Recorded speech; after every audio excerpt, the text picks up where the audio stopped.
What is up? What is up, fight fans? Welcome back. Hope you guys enjoyed your Memorial Day weekend, which is always an off weekend for the UFC. So it left us a little bit started to fights. We had little PFL stuff in Brussels. I didn't really tape the card or pay much attention to it whatsoever. So a little bit off of MMA. I was doing a lot of racing stuff last week, but I got to bring in my man, the myth, the long shot legend, the guy who we built this show around, Matty Betts, and ask you, Matty, how did you spend your off week in UFC? And how's it going today? Pretty good, bro. Just decided to just lose money on NBA instead. Boy, ain't that the So truth. I had a crazy slip the other night. I was on pace. I sent you, and I didn't even put it out to people because I was like, I'm just gonna ride this solo. But Donovan Mitchell for 40, and of course he has 20 at halftime, and then the game just gets out of hand. But the Cavs are dog shit, bro. Yes, and thankfully that series is not going on during our show today. I think it would be tilting for both of us, but we did have a little bit of fun. If you missed last week, you just weren't expecting anything. We made the debut of Home Fight Trivia. We had a few guests on the show from right here in our live audience. We had a great time last week. So if you want to come hang, we did about an hour or so. I broke the rules as we went per usual, but that will not be the last time you guys hear of trivia. We're definitely going to be rolling that out to give you guys more opportunities to come on the show, win, interact with the community, and frankly, we need to test HeyJive as a bank of knowledge. Is what I figured out through that show as well. So HeyJive's he's like an AI bot, bro. He is. Well, he's better than an AI bot. I can tell you that, as I tried to use AI to give me a few trivia questions, and it didn't get many of them right. Hayden definitely did. So we will break down UFC Macau this week. It is the second time UFC's been to Macau. They were there late last year. And yet again, it's one of these 4 a.m. cards here stateside, just like we had Perth, Western Australia. In China this time, Matty. So I presume the answer will be the same. I know the gambler that you are, you're not afraid of 3 a.m. Will you be watching and sweating the cycle? Is it 3 a.m. Eastern? I thought it was 3 a.m. Central my time, so 4 a.m. So 4, yeah. I'm used to 4. We get that like what, twice or 3 times a year now. Yeah, at least twice. I wonder if it's going to be a more regular thing because is this the same timing as UFC Singapore usually is? Yeah. Okay. If they do it on schedule, the last time we were in Singapore was on pay-per-view time, so it was actually Sunday morning. So yeah. And it's my birthday weekend this week, bro. I can't lose a cycle on my birthday. That vibes around that are incredibly real. Dude, it sucks because my birthday's Sunday. A normal UFC card would go into my birthday, but it's the day before now. We'll see what they cook up for me. They announced my birthday card was going to be UFC Abu Dhabi, July 25th. So we'll see how that goes. Usually that's not too bad because then like I can have the night because in Abu Dhabi they usually start them in the morning, so that kind of works out pretty well, I guess. But how you feeling about this card, man? We do have some veterans on this card, as you'd expect. A lot of East Asia flavor with the road to UFC pipeline and everything. Now, the prelims are a little dodgy as far as like guys we've seen before. So what do you think of the card overall? It's okay. There's a few spots I actually really like that we can talk through, but there's also a lot of spots that I don't have a clue on, so we're gonna rely on the chat and you and your data, bro. I don't know if you want to rely on my. I feel like it kind of feels like I've been coming on here. And I so much enjoy this show. It's literally my favorite thing I do anywhere in freelance sports. And like we talk, and I'm like, the value here is probably on the underdog. It may or may not cash, blah, blah, blah. And I'm trying to feed you a cycle leg. And then I look at some of the stuff I got this weekend, and I think the model is Looney Tunes. So we'll go through all of that together. We got 13 fights on tap.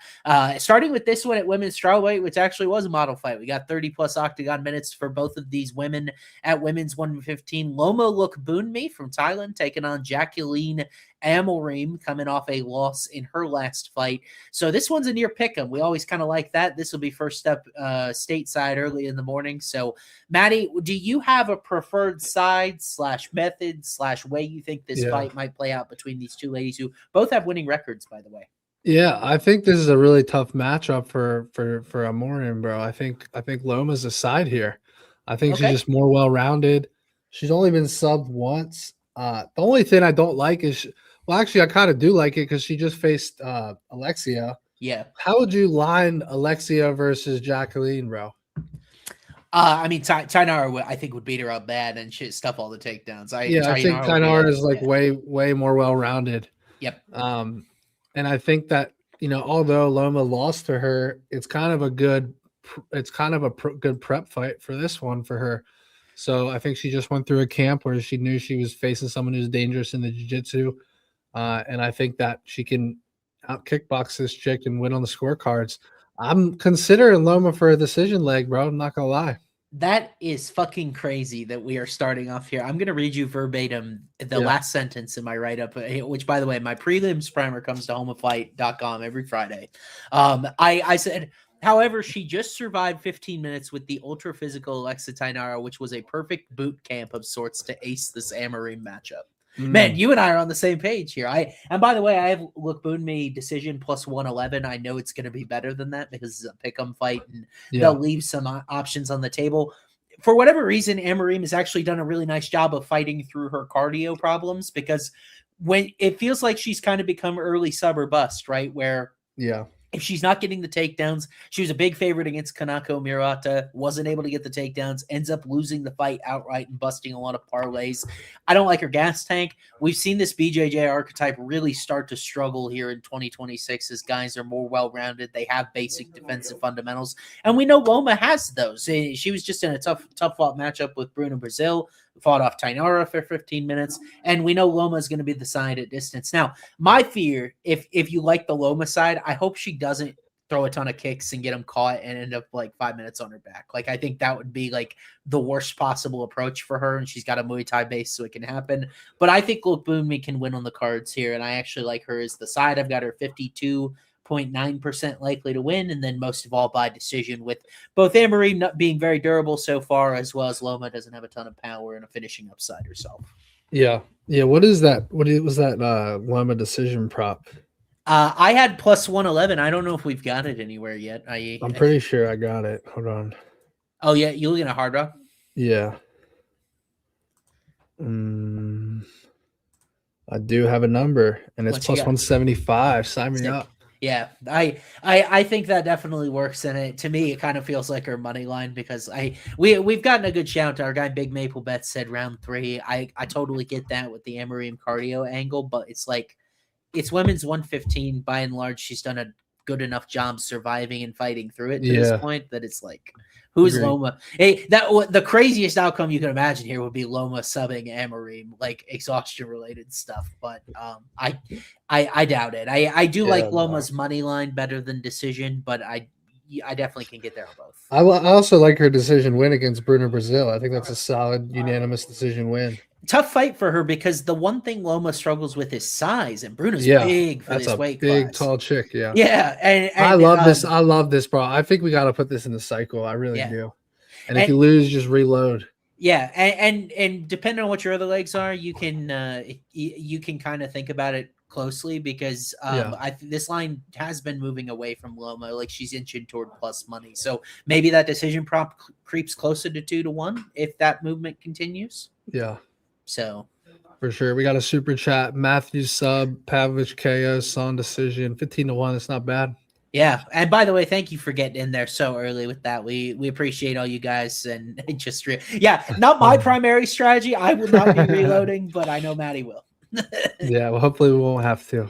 Alrighty, so now the fun begins. I feel comfortable and cushy with those ladies in the first fight. Now we have Kangji Zhu making his UFC debut. This initially was scheduled to be against Ramon Taveras. Taveras is out on short notice, so now we get Rodrigo Vera making his UFC debut. So 2 debutants in this fight here. Vera coming back as a slight minus 120 favorite, technically as the away team here, coming from Peru. So Matty, do you know anything about these guys or have a particular angle? I need to watch more tape, but I do think that Vera's the more well-rounded guy here, and I think at a near pick'em, he's the side.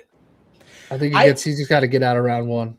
I'm so glad to hear you say that, bro, because I love Vera here. I've just been waiting, and I typically don't bet these spots where I don't have a lot of data and stuff, but you look at Rodrigo Vera, some of his regional tape, the dude is a madman. And by the way, I think he's got great timing on his takedowns. He is a beast with the knees in the clinch as well. Like, those are really the 2 things I think that you see stand out over on tape. And Matty, how about this strength of schedule for Rodrigo Vera? Win over Rickson Zenadim, Dana White's Contender Series guy, lost to Eduardo Torres decision. He's a Dana White's Contender Series guy. And how about a win in 5 rounds over Juan Diaz, who we just saw beat the crap out of Malcolm Wellmaker a couple weeks ago. Damn. It really good regional level of competition. Obviously, the experience with 23 pro fights. And frankly, man, I'm never turn on the tape guy. I watched both of Kang Jiju's Road to UFC fights. And he is probably my least favorite archetype of fighter, where he is a low volume counter striker, waits for his perfect shot, and he's also got takedown defense issues. I saw that I thought that he lost the 2 fights ago on Road to UFC. I would have had it 29-28 for the other guy. And then in his last fight, it was a tight sort of decision. I don't think he pulls away or separates without some sort of knockout blow, but Vera, of course, hasn't been KO'd and never been finished actually as a pro. So I love Vera here. This number hasn't moved at all since we got initial odds. I would hammer minus 120. I'd put him closer to like minus 175 here, dude. Yeah, I'm with you. I like it a lot. Yeah, I don't know the submission's 10-1, by the way. For Vera? Yeah. Interesting. I mean, so I think he has a few. I'm looking. So Kang Jiju's like a city kickboxing guy, so not always the strongest grappling defense. 3-0 to the submission for Vera. Yep. But he hasn't had one in a minute, bro. Guillotine choke in 2022 was his last one. Yeah.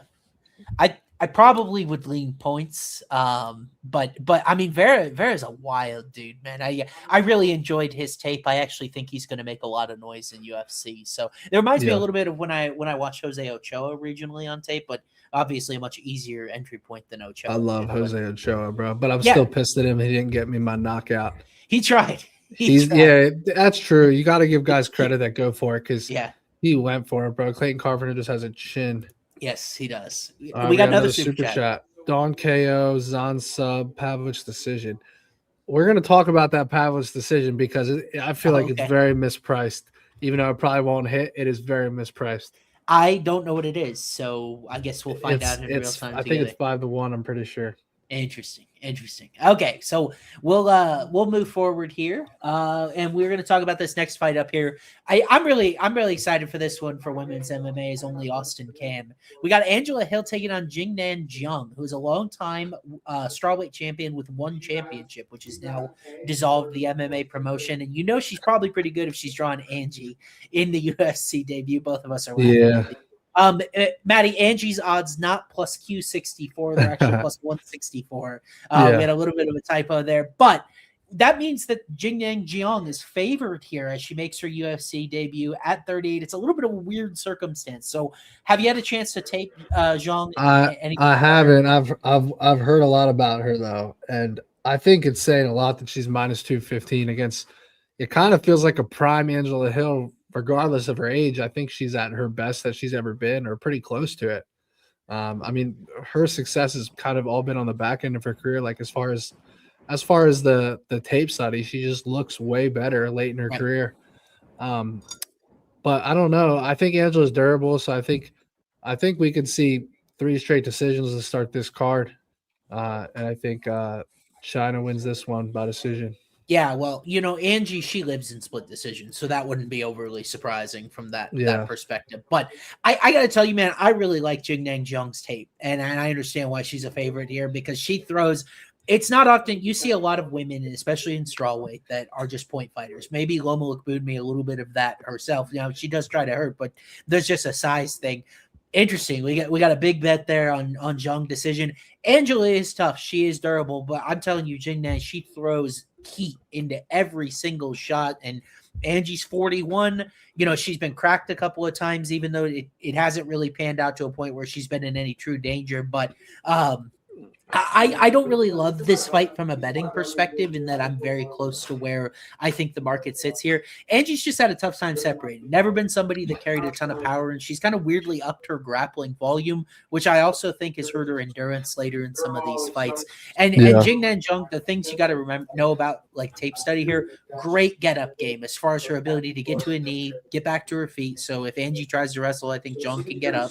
And then really just she throws multiple shots in combination and really sort of amps up the power with each consecutive punch that she throws. So there's my film analysis for you for whatever it might be worth. But I don't hate the Zhang decision look, but if it's minus 110 and KO's like 8-1, I think I got to take the sprinkle. It's minus 110 and the KO's plus 550.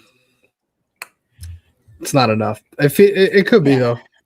Well, I mean, I guess maybe I'll see where that ends, but I was hoping for a little bit better on a number there. Yeah. This fight has to be like minus 350, go to the distance or something. This book I'm looking at sucks. It doesn't have any problems. Bro, minus 350 exactly. I mean, sometimes you've been doing it a while, but I agree with that. I think this is a good fight potentially for overs as far as significant strikes in DFS if you like that. We got Zhang is slow. She swings very wide. I can see Hill tanking her down. I don't know if I agree with that assessment of Zhang's speed. Now we haven't seen her in a little bit. She's 38, so maybe that is the point. But I have a feeling Angie's going to be a very popular public dog in this spot. She's the known quantity. You know, a lot of people really have remembered her in these competitive fights, but I remember holding a pick'em ticket against Ketlin Souza that I was fearing for my life, and I think Zhang is a much better version in terms of her identity. Never doubt Angela Hill. She's the Neil Magna gatekeeper. It really will level set where Zhang is after having been a champion for so long. I think she defended her belt like 5 or 6 times in one. So, except wish we got her at her prime, but this fight will do. Yeah. When has Angela Hill been TKO'd last? Man, it's got to have been years since. She's never been TKO'd. That's crazy, bro. Yeah. Well, just 2 submission loss. Not really Zhang's game. Zhang comes from more of a Muay Thai background, not really your game. Yeah, decision. But interesting trip there. There was an exhaustion-related submission finish for Zhang in one championship. It was like it was with 12 seconds to go in the 5th round. Yeah. And it was an interesting fight she had with Angela Lee that I watched earlier this week, because I'm like, well, maybe Angela's been grappling more, maybe she could take her down and sub her. I don't really think in a 3-round fight because of the endurance stuff that it would be a big issue. Fair enough. All right, man. Why don't we move forward now? Unfortunately, this fight switched on very short notice for us, so we got the wrong opponent here. We got Ray Saruya. He's now taking on Luis Garule, who we saw at the Apex literally last time we did a show. He beat the brakes off of Daniel Perez in a fight I was very, very wrong about. But now here on short notice, Matty, and these odds are about the same. They're actually exactly the same. Saruya's minus 225 against Garule, just like he was against Aguilar. So what do you think about this matchup, bro? I love the Ray side here, bro. I'm trying to get there on a submission versus a decision, but might be 4 straight decisions to start the card here. But I think this Ray dude's really good, bro. Like, he fought Josh Van. I mean, and he was able to have some success in the takedowns, but Van's just too good. Yeah. I was actually at that fight live, watching that one. And I think this guy's like kind of underpriced here. And underpriced is interesting because we haven't really learned a lot about him yet. I think it's a weird circumstance. Garule, to me, when he picks up that momentum 2 weeks ago, it's like, why would you go into the Lion's Den and face this guy who's 23, star Japanese phenom grappling I don't get prospect? It. Yeah. It's just for money, bro. It feels his job at the end of the day. He's probably making 20 and 20. Maybe you got a new contract for leaping over here and saving this fight. I can see Saruya, because Garule, he's got 59% takedown defense. It's not particularly strong, and Perez just in that fight. Daniel Perez is 38. He only tried 3 takedowns. It looked like he was battling some cardio problems himself. Andrew, we got a comment. Saruya should be minus 1,000. I agree. Like, this dude lost to Jesus Aguilar. He lost to Adam Correa. Ode Osborne TKO'd him. Yeah. And the Daniel Perez fight does nothing for me, dude. Yeah. I have Saruya 57.6% here, which is not as convincing as you would hope. Now, I will say my model usually favors strikers over grapplers, and I think it might be underrating how big of an advantage that could be for Saruya here. And by the way, I don't know about the props on the fight as far as like submission versus decision. I have Saruya decision plus 210 and sub plus 412. I was hoping for a playable number on sub, bro. I think it's a buy low spot. When he was a madman looking for submissions on road to UFC. So, do you have a number on Saruya sub? I would love to see that. What does it need to be here, bro, for you to play it? So I have plus 412. I think I'd play anything north of 4-1 just I for bet fun. you I bet you it's around. Oh fuck, it's 3-1. Oh man, that's short. And decision plus 160. Yeah. Gurule decision plus 350. I think Garula can give up his back though, dude. I really do. Man, I'm surprised that's so short. There might be a reason. I'm gonna watch some tape on that one. Maybe I'll get there, but we'll see. It is a little short. 3-1 isn't terrible in a sub though. No, it's I staggered it about with the right win equity, so I think what's I mean I've Yeah, got this is a KO. great comment here. Ray got 4 takedowns on Josh Van out of 21 shots. That's enough for confidence against Goulet. I agree. Yeah, I mean I would be shocked if he lost this fight. I'd be shocked. Josh Van has the best anti-grappling at 115. I mean, or Yeah. 125. It's the very That's why best. I can't wait to see the Pantoja fight, bro. Yeah. I'll tell you what, when Josh Van was in that first round in his last fight, I thought I was cooked on. Yeah. I had Josh Van decision at 5-1, and of course he gets a knockout in round 5. But I was like, this is done, bro. Yeah. But like he just weathers that storm, just like Sean Strickland against Hamza. You know, you weather that storm early, and then you're in the driver's seat the rest of the fight. That's what Van does. I think this is a spot where I almost never do this anymore, but I don't want to play. I think if you like Gurule, play Gurule points. But I like that Suruya round 2-3 sub, bro. I love, bro. No camp for Gurule.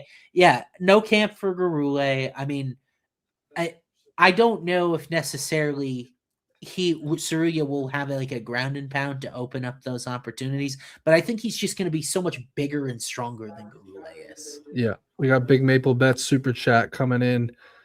He got the Ray sub. He got Sumer Durje decision and Haddon KO 40-1, bro. Holy shit. Really fucking like that. Jesus. Haddon's a scary one. We'll talk about that in a little, but that's pretty good. I think Maple cooked right there as he usually does. Lots of those early weather the storm fights on this card. Whose storm is being weathered in this one though? Like I'm curious, like because I think Gurule may want to take this to deep water, but I'm not sure he'd thrive there either. Yeah, that makes sense. Like, look, Boone me, you definitely want her to get to round 2. That's a good angle for her. I'm not sure. I'm not sure what else that gentleman was referring to. But why don't we move on here? We'll take a look. Wow, how about that? Fitting right on cue. How about our guy Cody Haddon taking on Aori Qilong here? If they were trying to give Aori Qilong a nice easy matchup here in his home country, I don't think they did a very good job because Cody Haddon, one of the hottest prospects at bantamweight, did really bad things to Dan Argueta in his UFC debut. We haven't seen him due to some injuries and some visa stuff, but now he's back here in Macau taking on Aori Qilong. Mongolian Murder coming off that murk of Cody Gibson, bro. So what do you think? What do you think about Qilong as an underdog in this spot? I don't have much of a read here. I think he's by far the worst fighter, but I just don't know what to do with Cody Haddon here. It's like a 2-year layoff. Is it that long, really? Let me check. I'm pretty sure it's 2 years. October 2024, about a year and a half or more. Wow. That is a long layoff. Yeah. And he was, you know what his 2 canceled bouts were? Yeah. Alexandre Topuria and Malcolm Wellmaker. So going from those guys to here is crazy, bro. Yes. Crazy step down. It's a few steps down. It's funny. I very much thank Aori Qilong for cashing me out with the Gibson round 1 KO. I played that. I think that was here in Macau, if I'm not mistaken. I'm looking. He got a performance bonus for that one. But Gibson at that point was aging. I kind of said that. And then you look at the rest of his schedule. It's kind of like a Johnny Munoz, Jay Perrin, Cameron Elsey. Those are his other wins. Losses in there to Cody Durden, Jeff Molina at 125, and then moved up, and Raul Rosas Jr. did a nice job. I love Cody Haddon, dude. I unabashedly played his money line in my CLV parlay this week. Trains out with in Western Australia with Quillen Salkid. Those are the 2 killers from that gym that kind of came to the Contender Series together. 9.2 significant strikes landed per minute. I mean, that's north of Josh Van's sort of pace on the feet, and then has also added over 6 takedown attempts per 15. So I think he can mix it up. I think he's got great cardio. He says he's improved a great deal since his last fight. I'd love to see it. And Aori, if you look at what might plague him, poor takedown defense on paper, 58%, poor head defense, 48% striking defense on paper. So I don't even think, I think Aori Qilong, we just got a comment that he might have to weather a storm. I think his power might be slightly overrated just because of the guys that he's chinned Exactly. a little bit. Haddon is not only a guy with a great chin, low attrition. I think he's the absolute truth as far as I think he's a ranked guy. I really He hasn't shinned anyone good, bro. Nobody. Yes. Yeah. I mean, not a single name that I'm like, oh, that guy's even half decent. Yeah. You know, Jay Perrin went the distance with him. It's interesting. So Rosas didn't get the sub on him, so I think by association, Yeah, KO is probably interesting. So Haddon decisions plus 165, KO's plus 220, sub is plus 575. Is it crazy to think we got like the first 5 or 6 fights and then go on the distance? Maybe that's the sub here, possibly, but yeah. I mean, I kind of like Haddon plus 130 inside the distance if I don't have to pick. I don't have to be particular, but we got a super chat here. Haddon decision, Diaz sub, Matthews KO. That's not bad. We'll talk about Luis Felipe Diaz in the featured prelim. See, this is the thing. I look at these cards and I'm like, I'm not super excited about them on paper. And then I start watching tape and I look at regional stuff and I'm like, man, that's actually a really sick fight. And that's just the way UFC tends to keep things moving here. And we'll keep things moving as well. We got Ding Bang taking on Jose Henrique at welterweight. We last saw Meng Ding in on the Contender Series. Jose Henrique also years ago on the Contender Series. He's sort of been making his hay on the regional scene in Brazil. UFC debuts for both of these guys. So interesting. We got a comment under easy money here. It is a volatile fight, maybe a little bit of a low level fight. Maybe violence is on the table, but do you have either one of these guys you maybe like better than the other? I'm leaning dogger pass here, but I don't have a ton of conviction. Yeah. That would make two of us. So Enrique Souza, however you want to say, he's training with Nova Union, which is Andre Pederneiras and Jose Aldo's gym. I will say it was not a good look that years ago he faced Yusaku Kinoshita on the Contender Series, ended up getting put out in the third round, but he was only like 20 years old. So like I talk about this improvement window with guys in their early 20s all the time here. And then I just kind of think Ding Bang is like a really good regional fighter. He can mix it up with his wrestling. He can move forward with good pressure combinations, but I don't think he fights very well off the back foot. I think he has a hard time kind of tying all the different elements of MMA together. I went into this one leaning Ding Meng. I left it leaning Souza, which is kind of an interesting flip. But I don't think we have a cycle leg here, and I don't have a certain great deal of confidence. I really don't even have actually a lot of confidence in the under because Ding Meng went the full distance on the Contender Series in a pretty uneventful fight. So yeah, I'm with you. I got nothing. But we'll see how we do in this next fight up. This is actually the featured prelim here. I mentioned Luis Felipe Diaz a couple minutes ago. We're taking on Yi-Sak Lee, making his debut from South Korea, Matty. So we saw Diaz get a big submission on the Contender Series. Big, physical, imposing guy. Now taking on Lee in this spot, who you think might have a little bit of a home crowd advantage. But what do you think of this matchup? He's got 8 submissions, bro. Jesus. This is one of the shorter subs on the card. It's plus 230 for the minus 160 favorite. I'm fading that. Yeah, that's crazy, bro. I don't have much else for you here. I will say, so I went into this fight and I remember I had Diaz round 2-3 sub on the Contender Series. So I was very grateful that he cashed the ticket. I was also concerned because that fight was moving against him in the wrong way. What if Diaz is swole but has no chin? Yeah, that fight was moving away from him quickly. He started to get it put on him. He got a takedown. He was able to work his way to the back, found a submission. I think if that fight had started round 3, Felipe Diaz would have been in big, big trouble. He's this big, muscular dude, probably doesn't have the best cardio in the world, and it certainly looked that way on the Contender Series. I like Yi-Sak Lee. I found some regional highlights from him, dude. He trains with my guy Iron Turtle out at Korean Top Team in the same weight class. So that's why I'm like, I don't know how I feel about that sub because, yeah, Diaz is a big physical guy. It's not worth betting at those odds. It is really short because he got it on the Contender Series, high volume of attempts. It's sort of the way he won on the regional scene. But I think Yi-Sak Lee has really good defensive fundamentals. By the way, tricky judo throws from Yi-Sak Lee. His nickname is the Tank, and I can see why, because this dude just blitzes forward and he does not care if he Yeah. gets hit early. And I think we talked about surviving the storm with a couple of these guys. This is a survive the storm fight for you, exactly, because if I think we're over 1.5 rounds here, I think Lee is going to drown this dude, and I kind of like the under. Round 3 is 14-1 for Lee. I love it. I love it. Yeah, I like the under here, but that'll be my primary play because Diaz is such a physical specimen early. Big exactly. Wow.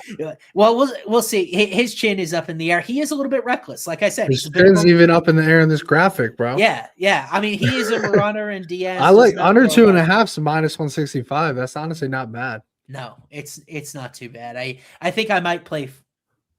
Do I want to play fight doesn't start round 3? Maybe just the under 2.5. Yeah, just pay a little bit of juice. Yeah, but I do like violence here, and like you said, I had such fun watching him on tape, bro. I hope he can deliver. Let's go. Alrighty, so why don't we pay some bills before we hop up onto the main card here? Of course, wanted to bring you our home of fight picks, guys. Man, Matty, I took the week off. I was talking Indy 500. Our guys Nolan and Hayjive were at work. If you were watching PFL Brussels, you were watching these guys print freaking coin. Cooked, bro. He did, and it's because he won every bet. I'm pretty sure. Yes, full sweep for Hayden at PFL Brussels. And by the way, this is going to be a huge summer of MMA. We got some big PFL cards coming up. They announced Usman Nurmagomedov taking on Archie Colgan, so that's like a main event they're going to do in Long Island this summer. Hayden will have, I'm sure, the most surgical plays possible for it. Does a lot of stuff with DFS. Nolan's been crushing it as well. So make sure you join Home of Fight Picks if you want access to these guys' picks. By the way, I hang out in the Home of Fight Premium Discord. That's where I'm literally, as I'm watching the fights with you guys, if you want to ask me questions, talk to me, give me your takes, you can join there. And by doing that, you become a Home of Fight Picks member. You can hang out with me in there as well. So one of the fun services we have there, Home of Fight Picks, code HOF at winnable.com/HOF picks, right, Manny? Yes, sir. I've been getting killed on cards. Bro, it's so hot or cold. We have people ripping $700 cards on a $60 buy, and then other people are getting killed, bro. It's just like gambling, honestly. It's interesting. I mean, I just whatever I get, man, I get and I mail it to my house. I just see it as starting a collection, dude. Every single one of them that I need to start mailing some. I'm gonna start doing that this week. I need to hit some more cycles for you because it's written in my fake contract I have with us. I get a card for every cycle we cash, so I gotta hit some. So we'll don't nobody want to hang out with me in the Discord? Well, I mean, we got a few people. It's fun time. There are actually guys that are really sharp in that Discord besides me. It's a fun time. So come hang out there. It's not JB. Like it is gambling, maybe a little bit, but it's also collecting at the same time. Not technically. But we'll move on to onto the main card. Wait, Maddie, we got Novig in here too?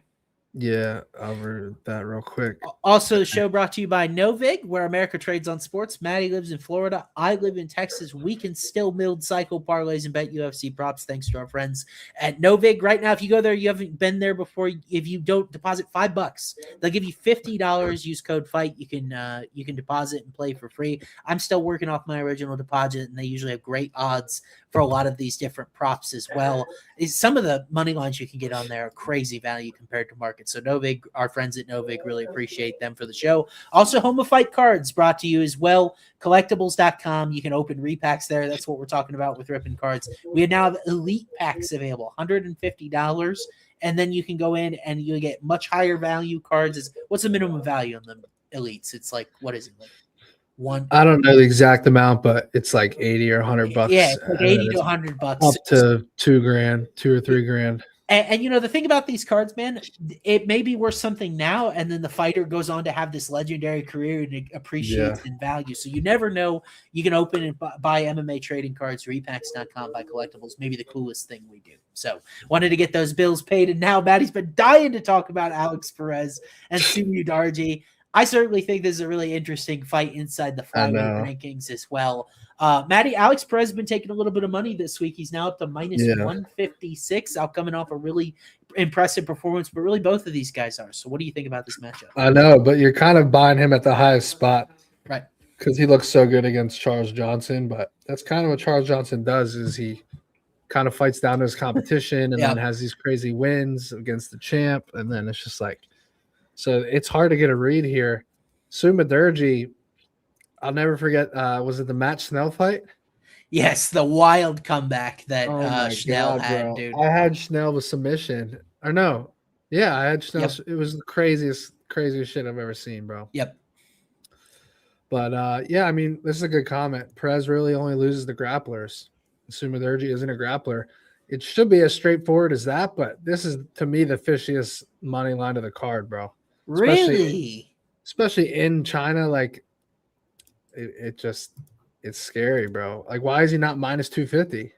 I don't know. I mean, I'll tell you why. Is because I think that Sumiyodarji's length in this division is a real problem for a lot of these guys. We saw that Jesus Yeah. Aguilar had no chance of overcoming that. He really couldn't even get to his takedown Oh, that was entries. insane. Yeah.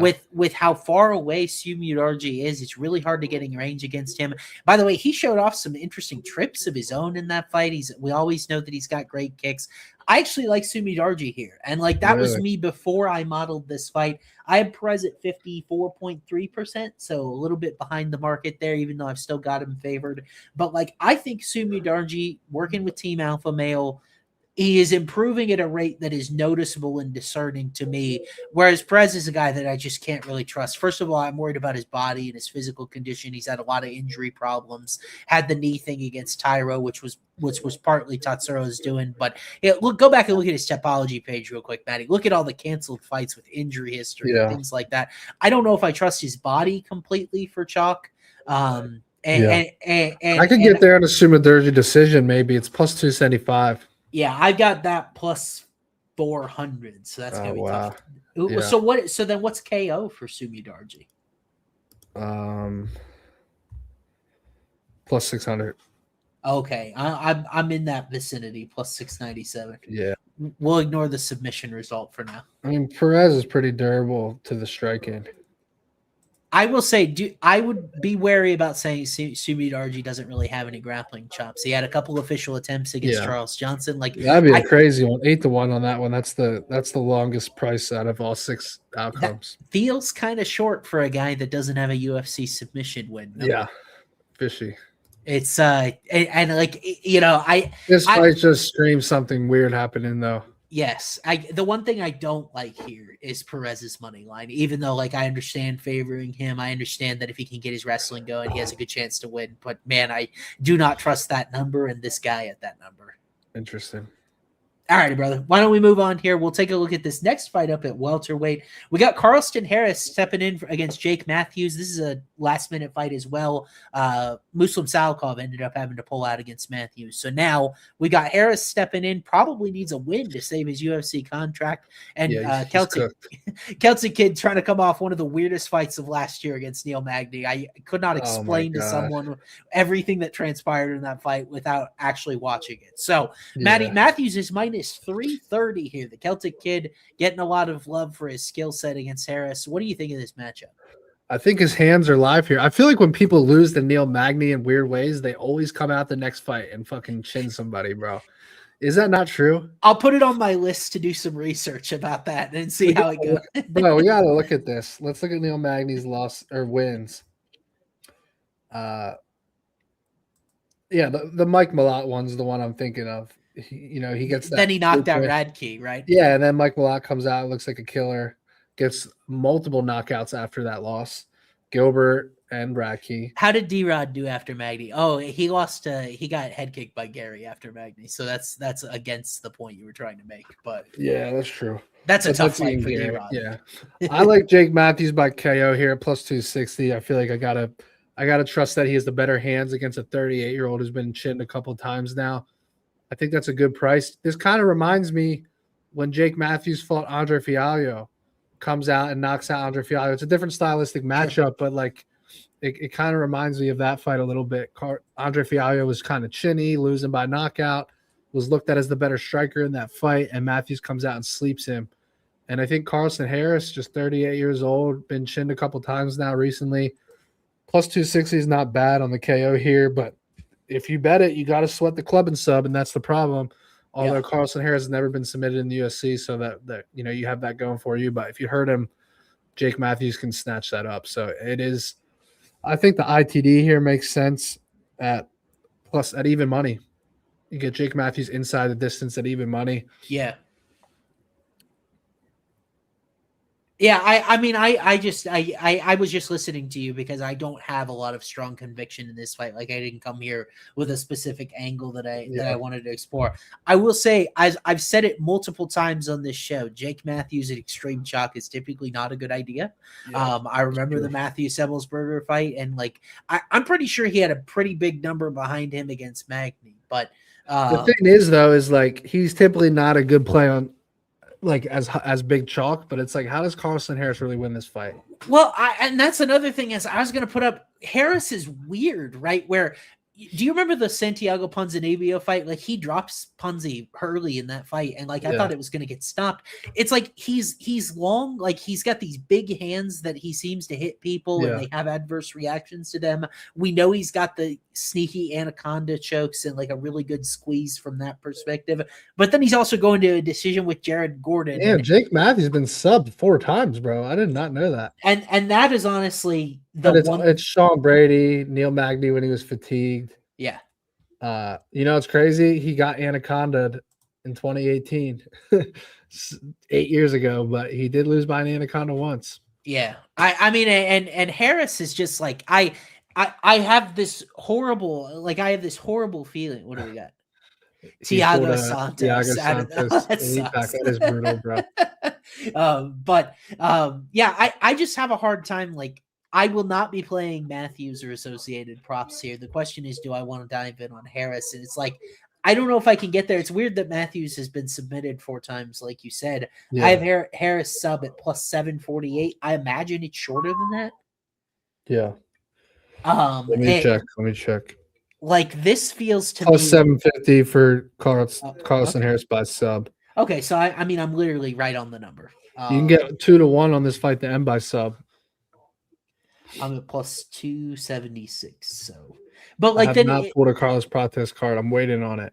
Yes. Well, maybe we'll try you tonight. So, like, I just have a hard time getting here, man. I probably am gonna have an angle on my card when we get to Friday. It's like, Austin, why didn't you give us a definitive length? But like, I've been thinking about this fight a lot, and I'm like, my principles say I don't take Jake Matthews at this sort of chalk, but at the same time, it's like Harris is a guy that's a little bit chinny, a little bit fragile, really bad Jared Gooden result. That scares the bleep out of me. So it's like, I could very easily see Jake winning this with top time. Like you said, I think he is the better boxer. So it's just a tough matchup for me. Yeah, I don't see why he would grapple at all here. I just don't know why he would.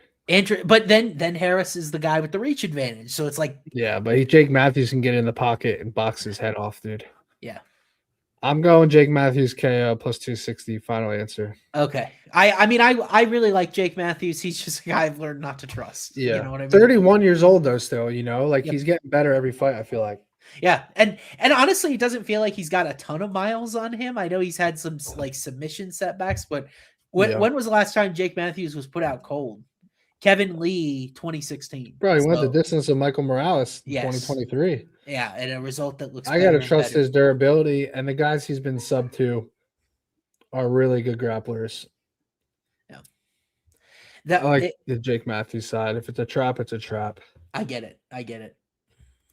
All right, well, let's move on here. We'll take a look at this. This fight is hilarious, bro. I'm sorry. I can't wait to hear. What your take is. Then we got Kai Asakura coming off 2 losses at flyweight. He gets subbed by Pantoja and he gets subbed by Tim Elliott. So he's going to move up to 135 and face Cameron, the babyface killer Smotherman. Asakura is not going to get a lot of love from folks. He's sold plenty of parlays since he came over here from Risen. Here we are again. He's down to minus 275, bro. Oh, is he really? Fuck me, because I parlayed like minus 310 or so. So, Matty, what do you think about Sakura in this spot, bro? He is so cooked if he doesn't win this fight, bro. Yes. I mean, it is such a step down versus the guys he's lost to. I mean, obviously Pantoja, but like, I mean, can Cameron Smotherman really? What's his path? His submission's 15-1. So it's like, can Cameron Smotherman really take this guy down and submit him? Yeah, it's not his game. And then you gotta hope Asakura's been working on that defensively at this point. So it's like there should be a layup fight for Asakura. But the question is, does he win on the scorecards or does he actually get a KO here? If I had to guess, I think Smotherman will probably get a little bit of love here just because Asakura has been such a parlay killer so far. But like, Yeah, and by the way, I hate this move to 135 for him because I think he's going to be the smaller guy against a vast that's a majority great of these point. That's a guys. great point. But in this particular matchup, given that Smotherman doesn't really wrestle or grapple, I think he can survive it as the faster guy at worst in the win on the cards. And you can't forget that Cam was put out really badly on the Contender Series by Charlampus Grigoriou, who's already had his cup of coffee with UFC and left. So, like this fight, when Kai was really rolling as the champion and risen, this fight literally would not have been sanctioned. They would never have allowed him to face Cam Smotherman. So now he loses to Pantoja. Tim Elliott is a weird, awkward fight, especially if you have defensive grappling problems.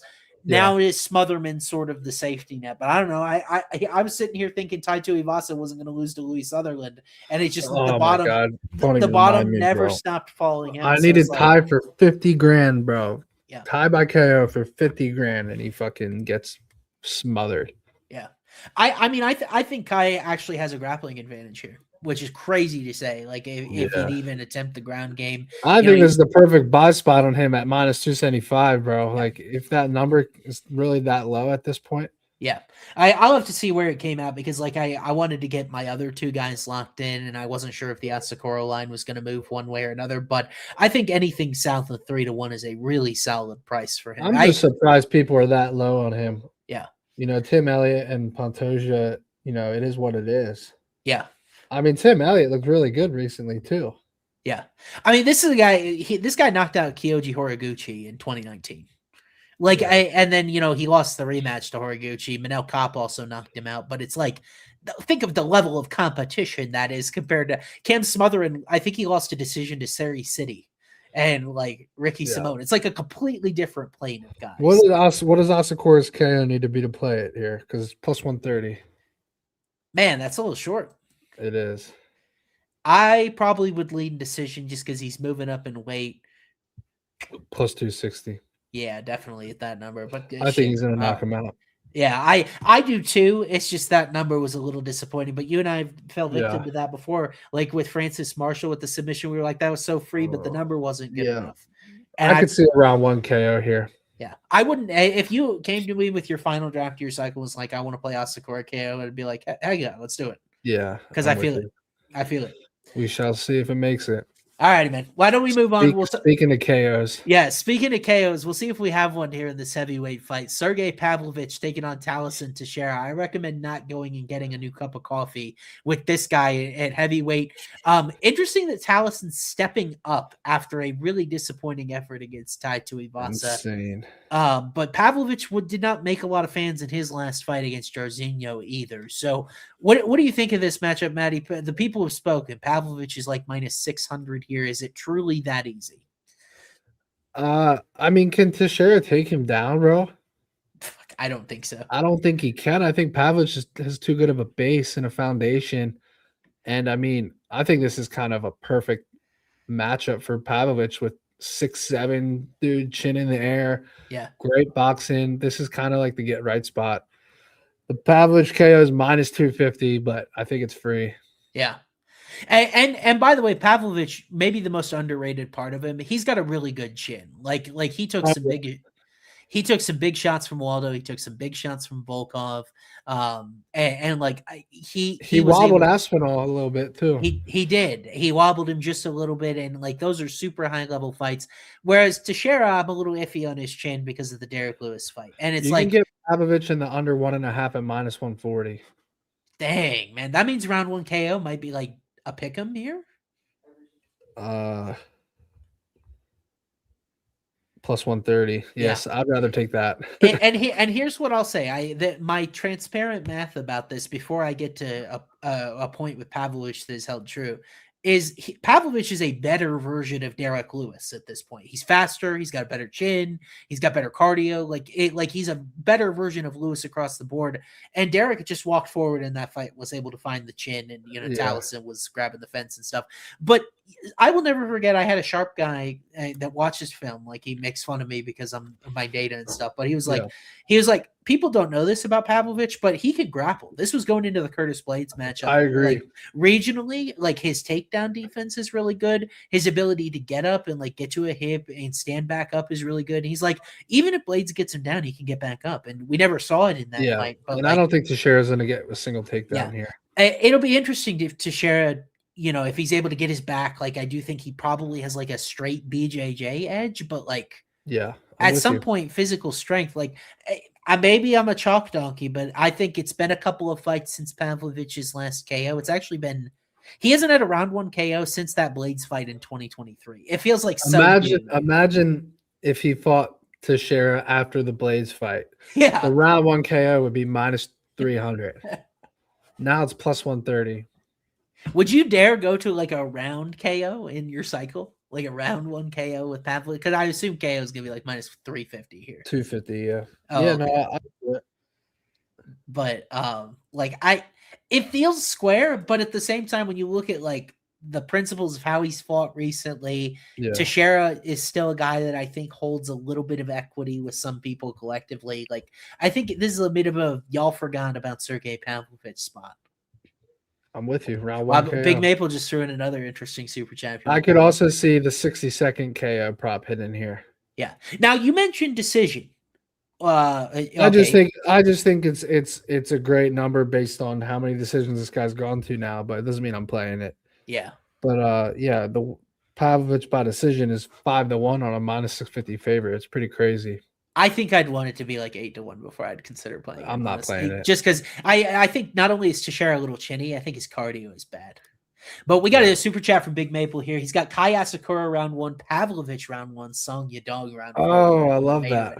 75-1. We always know Big Maple. Big Maple's got a nose for like how to build these things out, and we'll see if we tailor it. We'll pick a super chat before the end of the show today. I do like Son 345, by the way. Okay, we'll talk about that. May not hate it, but we got to get through this co-main event first here. Alonzo Menafield taking on Mingyang Zhang here. Mingyang was the main event last time we were in Macau. He's taking on Johnny Walker in a fight where you and I both, I think, like Johnny in that spot. And it did not go how I anticipated, where leg kicks were the undoing of this Titanic warrior from China. But now it seems like they're trying to get him back on track. Alonzo Menafield, a guy that's been put out a few times in a row. Matty, does the old dog Atomic Alonzo have one trick left, or is this a Zhang Mingyang prop up spot? Honestly, the problem is I think Uzdemir is so good. I like Uzdemir too. I love his boxing, bro. I think he's so good. Yeah. You know, so it's like, can I really take Mignon to get a KO when Uzdemir? I mean, I know Uzdemir got it in round 1, but like, I think Mignon's gonna have to show that he can go past a round and get it later in the fight if he gets it.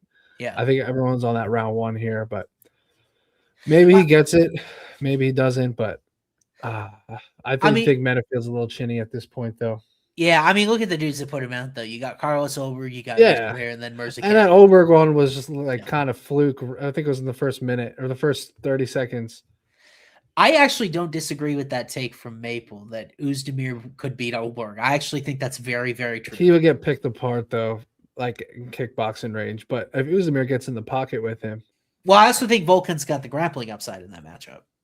Yeah, but I think it'd be an interesting matchup at the very least. But yeah, I think, dude, I have no choice. I'm gonna end up playing Atomic Alonzo here. I've seen him around +2. Really?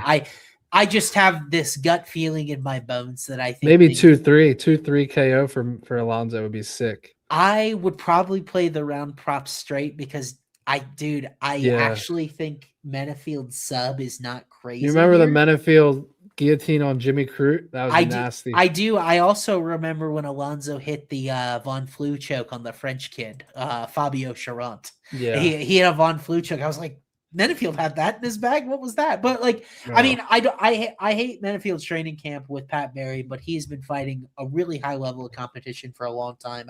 I know he's good. I think I've questioned some of his game plans in the past year, but I think if he does mind to weather a storm here, Mingyang, when you look at his UFC record, man, it's like The Johnny Walker fight, it felt like he kind of quit when it didn't go his way early.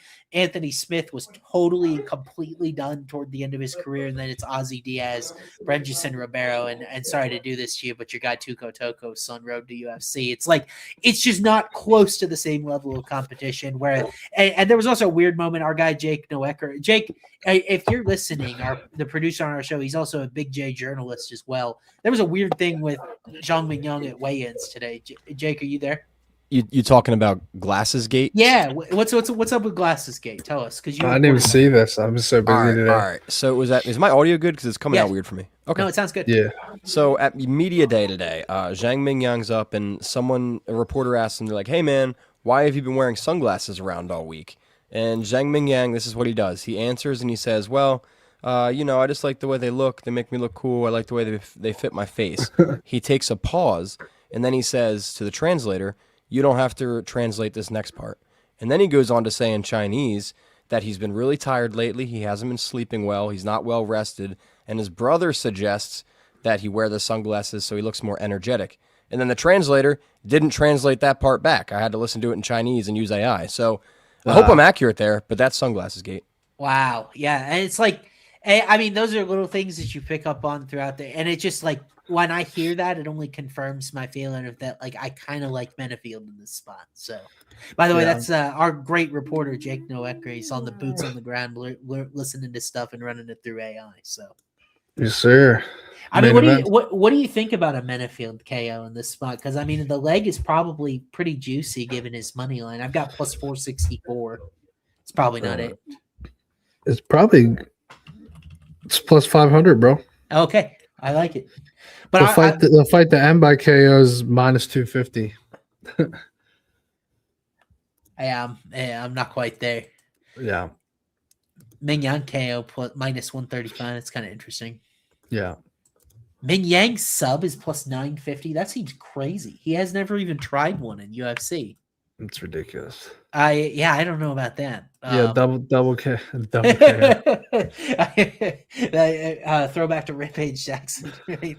Over 1.5 plus 175. If that hits Sergio, I really like the Benefield side if this is a prolonged fight. Yeah. But I mean, you and I you remember head to back one of your biggest bets of the year that it happened. You like Jimmy Crute against Benefield, and I was sick to my stomach that we were head to head, but Alonzo decision. So a little bit of Alonzo love in the chat, but I don't trust this guy. But I think in China there is a design here. We'll see if he can deliver. Yes, sir. Main event. Alrighty, main event. Oh. We'll get it one of these days, Austin. Yes. Before we go to the main event, we do want to pick a super parlay. Okay. You really liked earlier. Yeah, let me take a look. And if I can stack the box, our guy Big Maple puts in a ton of these things. So if you like that one, I'm not allowed to root and vote, but Big Maple's got Kai round 1, Pavlich round 1, Son round 4. I'm down to ride that if we can just take Son KO. or I mean, like, I guess so. It's just round 4 is just. Where are you going to play this? Because does not. I'd have to do Hard Rock. Yeah, I'd have to do Hard Rock. Let me take a look. He also threw Ray submission, Sumi Darji decision. Yeah, but I can't get there on Sumi Darji decision. Understood. Son KO is plus 105. Asakura round 1 KO is plus 350. What was the other one? It was a round 1. Yeah, it's Pavlovich. Yeah. I mean, technically on Novik, you could probably parlay the KO and the under. Maybe the order may not be out there yet. Yeah. It's 20-1 on Hard Rock if I take Asakura and Pavlovich round 1 KO and then Sonya Dawn by KO for the fight. He's good with it. He says it's your money. It's actually your money. All right, I'm going to screenshot that one, but we'll put that in this week before the fights. Okay. We'll do that for our guy, Big Maple. Big Maple's in 50 to win 1,000. Bang. And it only costs him about $6, so that's the benefit of technically it cost him 2 super chats. Well, he didn't have to add the other one. That's true. And I'm also not doing the conversion rate on Canadian dollars to Yeah. US. So, all righty, Maddie. Why don't we look here now? We'll look at the main event, which we got a little bit of a taste of that we kind of like. Song Yadong KO. Song is taking on Davison Figueiredo here. He is one of the biggest favorites on the card. He is minus 600. Maddie, I am unfortunately very responsible, so I look at this number and cringe. But why don't you explain the very logical position, which is why you like Song inside? I just think Son is coming into his prime. I love his speed advantage. Yeah. I love the durability. I love coming off the O'Malley fight. I think he's super hungry for it. And I think Figueiredo is like an easier puzzle to solve on the feet. Like O'Malley, he only had 3 rounds. He now has 25 minutes to get it against Figueiredo. There's injury concerns, age and durability concerns. And I don't think Figgy can grapple him up, bro. I think he can maybe for a little bit, but I just don't see him doing that over 25 minutes. Has Son ever been subbed? Not in UFC. Yeah, let me take a look. It would have been years ago, and he's a completely different fighter. Yeah, he's never been subbed, bro. I just at 135, Figueiredo, I don't know that he can do it. Son would have to do something stupid or get hurt with like an overhand right or something. I think. Yeah, I love this 3-4-5. I love that. Yeah, God help the Chinese faithful if Song Yadong got stuck in an ill-advised guillotine after what they had to go through with Zhang Mingyang before that. Yeah. But I mean, I mean, this is designed to be a Song Yadong prop-up spot, so I get it. And like, you and I have warned before a little bit about Song, where like I understand he's very good everywhere, and he's a great athlete, and like he can clear a lot of these entry-level guys, and maybe struggles with that lack of identity against a Piotr Young, against a Sean O'Malley. Which, by the way, did you play Sean or did you play Song in that fight? I had an O'Malley decision. Okay, yeah, it was a surgical read. It was just obvious, though. But it was close. It was close. Yeah, it was. But like then I mean, how would you line O'Malley versus Figueiredo at 35? Now I actually think that's a more winnable fight for Figueiredo because of Sean's problems keeping his feet and on the ground. I think that's a more the problem with Figgy is that I know this number is irresponsible, but the path to actual victory as far as identifying it is really tough because Song, he faced Henry Cejudo, he faced Ricky Simone, the takedowns weren't an issue, his takedown defense passed with flying colors. So now you almost kind of think it's like, okay, well, Song would probably have to initiate wrestling exchanges. And so I actually think Figueiredo's focus here is going to be mostly survival. I expect him to be extremely low output. I expect him to try to avoid initiating confrontation if possible, using his footwork to get away. And it's going to be hard for him to win that way. But like, I don't think anything is off the table here other than that'd be crazy. A Son late sub pay a fortune. Yeah. But like I don't think anything can be off the table when it's this sort of athletic mismatch. And like my model has always struggled with Song a lot because he just doesn't do a lot like on the spreadsheet, but he also just doesn't have many holes to exploit. And whereas it looks at Figueiredo's career-long stats and it sees a guy that probably isn't as good as it thinks it is because of Figgy at flyweight was a monster. At bantamweight, very average, can't really impose his will against anybody. So I understand Song Yadong. I'm going to pass at the number. We got a super chat. Ray sub, Exxon decision, Son KO. It's not bad. I like legs 1 and 3. And I'm already getting my Zhongs and my Zhangs mixed up, bro. Is that the girl fighting Angela Hill that they had by decision? It's not. I think it's probably the hardest language for me to. Yeah. I could say the same if we ever have a UFC card in Dagestan. But all right, buddy. So you got to build. Why don't you build your safe lay? Because I got to use the bathroom real quick. We're gonna rip cards. I'm gonna build a long shot. Austin build a safe lay. I'm gonna let you build it real quick. I need 90 seconds, boys. I'll be right back. Yes, sir. Yo, Austin, you ready? Well, yeah. What am I doing?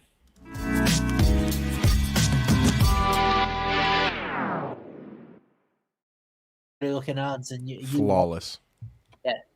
What am I doing? I said before you initiate. Oh, you're building a safe parlay according to Matty Bets. That's right. That's what I do best around here. Oh, I thought you were actually asking me.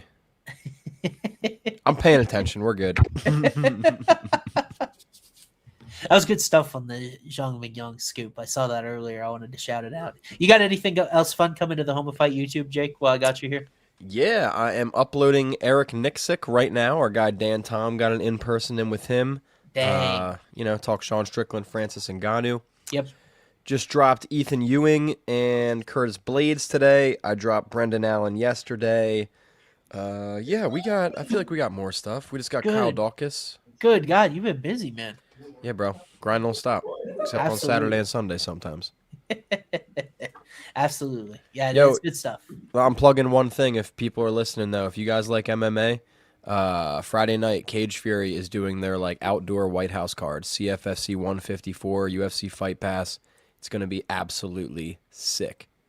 So where is this taking place then if it's an outside White House card? It's at a country club called Union Hill outside of Philadelphia, and they're building a whole like mini setup like the White House. UFC is giving them the blessing, and it's going to be awesome. That is sick. Big fireworks show. That is unbelievable for Northeast Northeast area MMA fans just to have something fun to do, especially since the fights are going to be like off sequence. Like it's not going to be Friday night, maybe who knows, maybe you sleep during the day Friday, you could go to CFFC and then you could just stay up for the UFC fights. Exactly. However you want to plan it. But I'm really struggling with this safe parlay this week. There doesn't look like there's a lot of safe parlays on the board. What we got, Austin? So I'm doing my best, man. I don't see a lot of safe on this board this week. Yeah, there's some violence though, right? Yeah, that's what I'm looking. I'm kind of, yeah.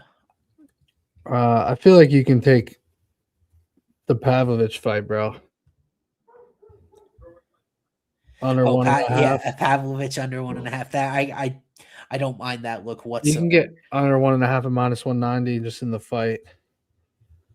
Put that with Jake Matthews and call it a day. I know you want. I'm disgusted with myself, but I think I am gonna get to Harris money line, bro. Oh god. I it's repulsive, but it's bro. Here's your fucking safe parlay. Okay. No, you got to hear me out. Okay. You're gonna change the safe parlay to a safe straight bet, and it's gonna be Loma money line at plus 105. Call it a fucking day. I love it, except I got it. I feel like I have to stick to the signage. What do you think about this? You gave me a really good leg under 1.5 rounds for Pavlovich minus 190. And then I'm going to go with Diaz and Yisak Lee to not go the distance at minus 210. You slap those together, it's plus 125, and we call it a day. Wait, what is it? So it's the under Pavlovich to share under 1.5, and then Luis Felipe Diaz and Yisak Lee to not go the distance. Featured prelim with the Brazilian tank dude. All right. Sounds complicated. Sounds Hey, I've got minus 165, bro. He's always sniping shit. Well, and by the way, before I track this, Hayden just ripped the John Jones card. God dang. All right, we got to rip, bro. Okay. Go ahead. Let's rip. I swear, bro, I feel like this is the one where I get to call this card. I can feel it, dude. That's how you know it's going to be a good I'd be down for a Sonya Dong auto or something. That'd be sick. I would love that. Sonya Dong's a gambler, by the way. You guys don't know that. Really? I didn't know that about him. He follows me, so I know he's a gambler. I think you just pick him to win every fight. All right, let me share my screen here, boys. I'm ripping a gold pack for myself, guys, because I feel like I'm getting a Carlos Prates card, and then we'll do one for the chat. Jimmy Flick inbound. Not from the elite pack. All right, you ready? Let's go. It's going to be massive. Please, just once, bro. You know what's crazy is I probably ripped more cards than anyone, and I've never got a great card. It's true. I'm due. You are incredibly due. Why does it never work for me, bro? Come on. Dude, it doesn't like working on the stream. I know. Jake, can you throw up the safe parlay while Maddie's cooking? Yeah, which one's the safe parlay? Hey, I threw it up in the comments about 15 Oh, in the comments. There we go. Oh my god, why does it always do this to me? All right, here we go. Oh, see, it says I already ripped it, or it says it's probably in my. Let's try this again. It's not like you're not going to rip another one day. Exactly. Bro, why does it always do this to me? It works perfectly anytime I don't rip on the stream. Well, with these graphics and stuff, I've come to figure out that StreamYard actually takes a lot of resources to stream. So sometimes things like this will get messed up. All right, the safe parlay is plus 125. That's a pretty high number for you, bro. We're looking to get back on track. Malcolm Wellmaker sold us a little bit in the last one, if I recall correctly. Bro. Oh no, it was my guy Sopai, dude. Timmy Kwamba got finished early in that fight. All right, here we go. Oh, here we go. Come on, bro. Carlos Prates smoking a cig. Auto rookie. Come on, baby. Good, something good. McGregor, Conor dude. McGregor card, bro. Wow, the swagger walk, Conor McGregor. It's a mint PSA 9 red prism. It's a pretty good card, man. Let's go back. I'm gonna keep that card, boys. I'm not gonna sell. It's gonna double when Connor starches Max Holloway in round 1, bro. That's double. All right. I'm gonna rip one for chat, bro. I already know what the model's going to tell me about that. The way those Holloway McGregor rounds look on the way. You guys you should not. Who am I ripping this for, guys? Comment your username. There looks like an A Swaim 3 in chat. No, I'm kidding. Guys, comment your username if you want a card right now. The first person to comment gets it. Are we doing super chats or just we giving it away? I'll just give it away. Just comment your username. Wait, here we go. W Burns 626. 626. You just want a $60 card. Here we go.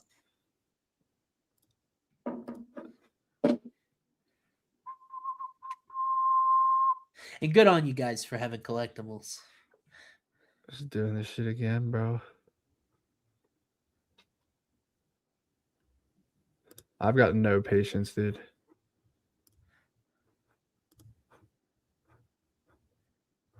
I don't know if that one finished. I don't know if that one did it. I'm just have no patience.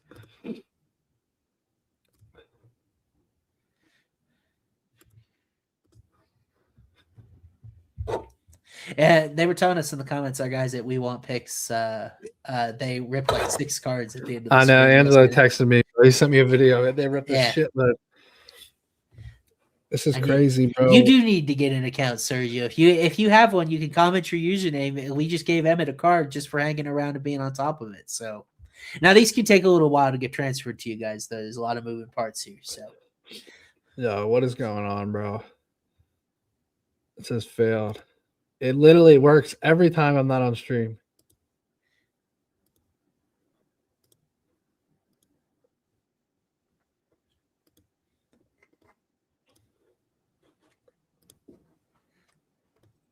No, I think it went through. Let's see. We got it in my packs. Well, let's try it again.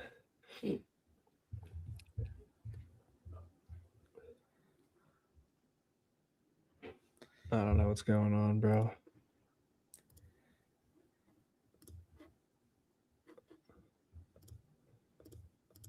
This is crazy.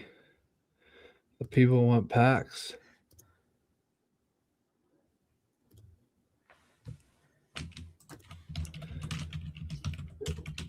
Yeah, see? It says 5 now. It said 6 earlier. Yeah. Here, let me try canceling the share screen and see if that fixes it. Might help. Might definitely help. StreamYard is a B. Hey, you'd be amazed at how many resources you need to.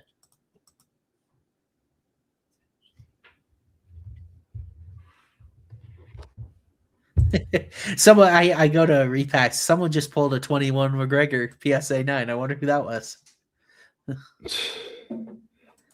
There are all sorts of other sports on here too, which is really cool. But I'm looking for some other recent UFC polls on here. Bro, we're having major issues.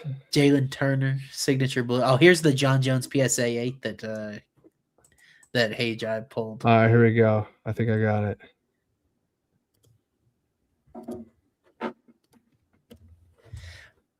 We got a comment. Who's the side, Alex Perez or Subi Darji? Matty, your official. Right. Oh, here we go. I like Alex Perez, but man, it's fucking weird. There we go. Oh, this is an elite pack. Oh, there we go. Someone's getting a 150 card because of a technical error. Another fucking Conor McGregor card. That's a sign, bro. Back Conor McGregor cards, bro. That's crazy. This guy just won a $123 card because of a technical error, bro. Wait, You way better to bet go, a Emmett. crazy cycle parlay for this weekend after that luck. Yes, Emmett, you are very fortunate here. Well All done, right. well done. 2 McGregor's back to back is crazy. Like, what are the odds of that? All right, I got it. Here's a $60 pack. Hey, now. let's give it to YG because he super All right, chatted us. you're the YG boss. Davey. YG got a $60 card coming. Let's see what he gets. All righty. This is the last one.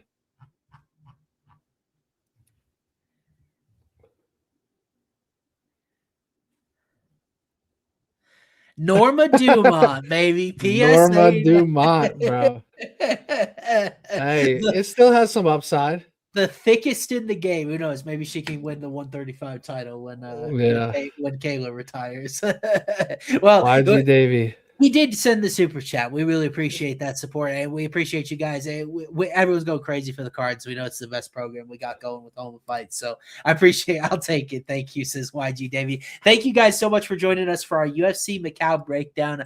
We will be back next week. No off week again. I think it's an Apex. It is an Apex card. We got Bilal Muhammad back taking on Gabriel Bonfim. We also have Iwo Baranuski's return as well. So some Apex hidden gems for us on deck for next Wednesday. Appreciate you guys tuning in. We'll have Matty official cycle coming out Friday. Yeah, probably maybe tomorrow since it's the early card. We'll see. Yeah, that's true. It is an early card. That means I got to get off my butt too. Tomorrow I got DFS projections coming on homeoffight.com if you like those. Prelims primer coming Friday, homeoffight.com.